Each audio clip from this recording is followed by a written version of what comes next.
that was our first transition, or my first transition. And then we formed a partnership in 2000.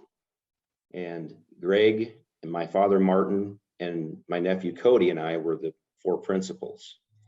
And that grew quite quickly in the 2000s under that structure, just a general partnership. So much of the land that was within the corporation went into the partnership. My father and mother owned a significant amount of property. That land that mom and dad had went into a generational skipping trust, of which my brother Greg and I are the owners of that. And so we cannot sell that property, but when we pass away, it goes immediately to our beneficiaries, which happen to be Nicholas and Cody. So that is one way at the time to avoid the inheritance tax issue. So those things change with policy, but it was a tool that we used in the mid 2000s to be able to transfer that property over. Anything that's purchased now is purchased through the partnership.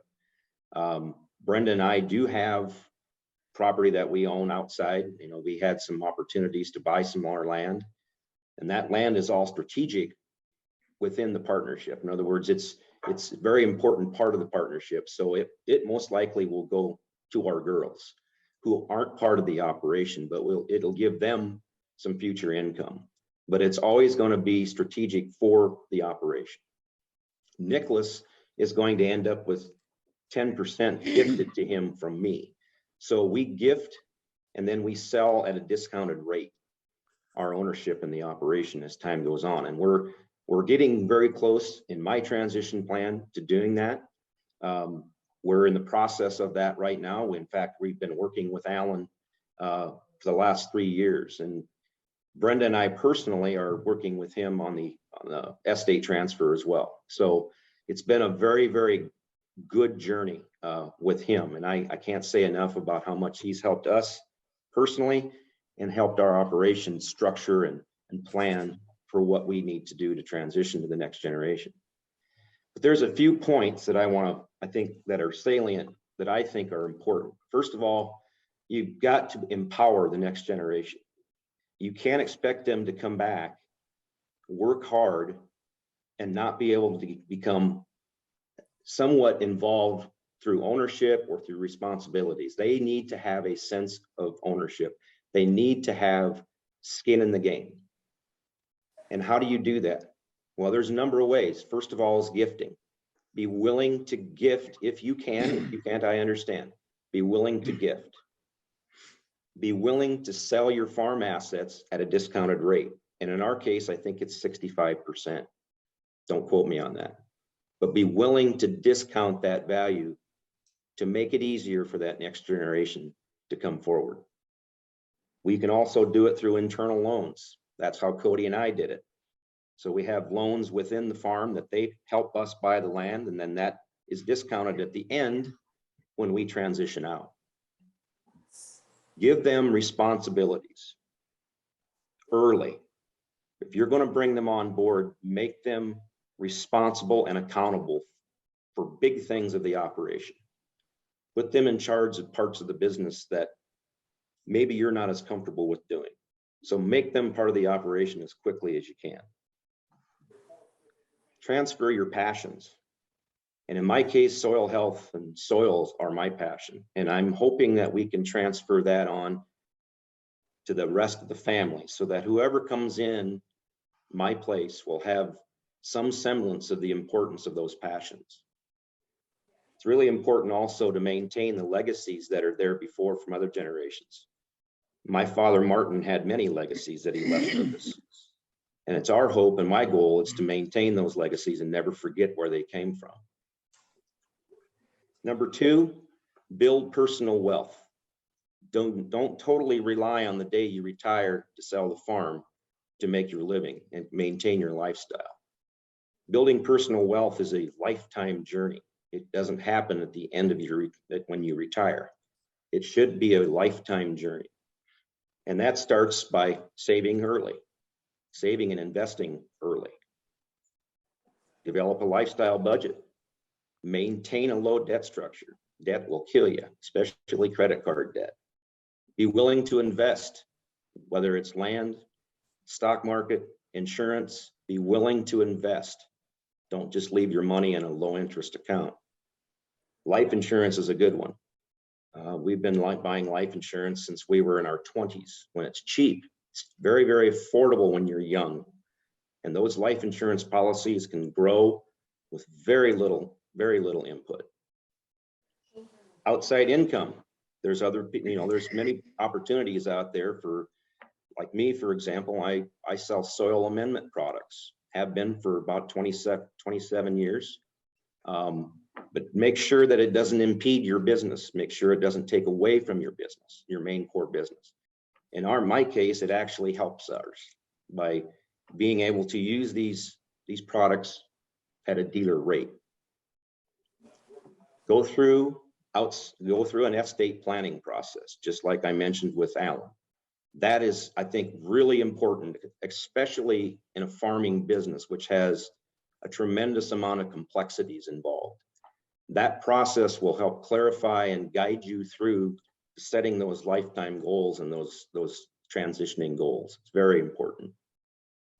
And develop that plan, put it in place, and act on it. 3, structure the business so that you can easily delegate operational responsibilities to others. This allows you to focus on growing and improving the business. And in our case, I completely removed myself from the day-to-day operations of the farm. And we have very good people underneath of us or beside us that do those for us. We have weekly communications. Well, actually, we have daily communications with them. But we have weekly business meetings that help us plan and execute all those goals. It's really important. It gives us the opportunity, the owners, to focus on the 30,000-foot view and make changes to the operation that not only strengthen it, but grow it. Finally, get active in state and local organizations. This will help you gain life experiences from others. I've been involved with virtually every commodity group: soybean, corn, wheat. I'm currently a South Dakota Wheat Commissioner, still on the South Dakota Crop Improvement Board. I was on the South Dakota No-Till Board, Strip County Water Board, still a member there.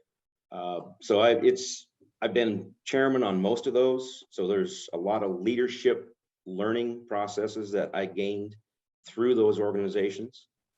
So you have to be able to get involved. I think it's extremely important that you do that. That's what my points were. Appreciate it. Thank you, Brian.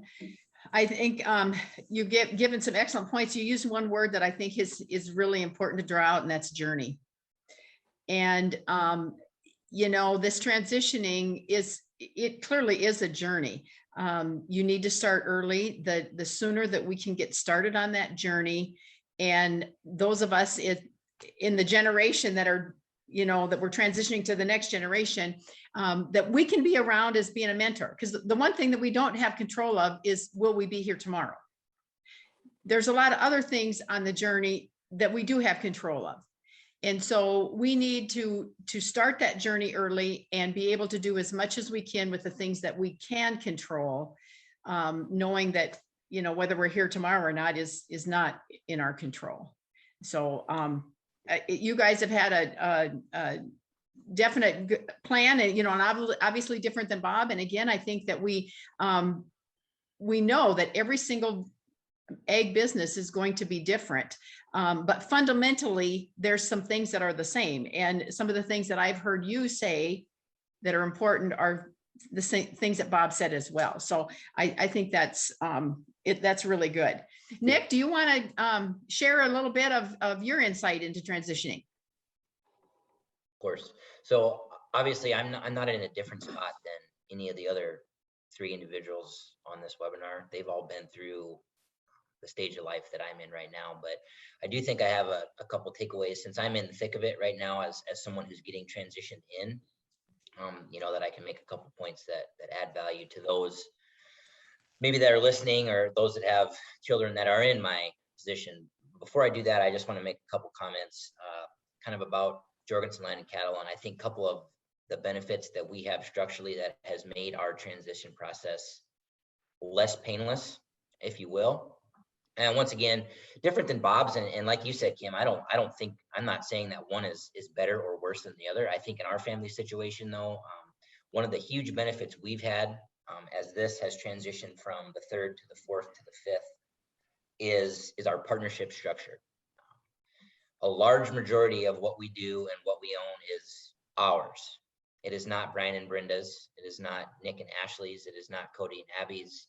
It is ours. And I think that raises the focus from how do I maximize my personal wealth, or how do I make sure that I come free and clear from this, to how do we grow this business? How do we keep it sustainable? How do we ensure that it's there for the next person that is included in the hours, if you will? It's, in my opinion, it's removed a lot of the emotion, because we don't have to worry about, this is my quarter, this is my tractor, these are my cows. And what we can focus on is the larger entity structure and larger structure of that estate plan at large, which keeps us, the mire of the details is a lot smaller. I've appreciated that greatly. So that was just a comment I wanted to make there. A couple observations, as a young individual being transitioned in. The biggest thing for me that I've focused hard on in my head and in my heart is remembering through this entire process, whether, I've been given shares in the partnership by gifting, whether, we've initiated some purchases, is that not a single ounce of it is mine until someone either sells it to me or gives it to me. I am not entitled to an ounce of anything. So when I sit down and Brian and Brenda have their personal stake, their personal wealth, what's been really helpful to me is to step back and just have zero expectations. It's unfair for me to supplant some sort of entitlement that says I am entitled to this, I deserve this, I should pay this for that. And rather, the tack that I've taken is, this is yours. It's absolutely yours. If you feel it relevant to gift me shares, right, or sell me part of your ownership, that's great. I can choose to agree or disagree with whether I want to go forward with it. But stay back from entitlement. And what I ask for in return is communication and clarity, right? I'm 30 years old, and I have a commitment to this business. I intend to stay here for the entirety of my career. I want to know how things are going to go. I don't want clarity about, well, Brian and Brenda know, but we'll talk about that later. Or for that matter, Greg and Deb know, but we'll talk about that later. Or Cody and Abby know what they want to do. We'll talk about that later. The state of agriculture in these days, it's extremely capital intense. Like Brian mentioned, 21 years ago, our business was a heck of a lot smaller than it is today. And the decisions we make, it's very common for us to be dealing with 7 or 8 figure decisions when you're talking about estate planning, right? So there has to be, in my opinion, 100% clarity there. So one of the things we did as a family last year with Alan's help was we actually drafted it's not a legal contract, it's just a guiding document. And what that guiding document does is it explains to the partners, here is how we would like transitions out of Jorgensen Land and Cattle to go. Here's how we prefer they go. We can't force anyone to do anything, but this is what we would like to see. And additionally, we also drafted what we want entry to look like. So for myself, at 30 years old, or say my oldest son, who's 6 today, obviously it's irrelevant to him now, but at the point in time, if he decides to come back in the business when he's 18 or 19 or 20 years old, we can have a document there, once again, that's not legally binding, but is largely informative about, here's how we would like this process to go for you to become an owner of Jorgensen Land and Cattle, right? A couple of the steps Brian mentioned already. We rely on life insurance as it's a very powerful tool for us, especially when you start that at a young age.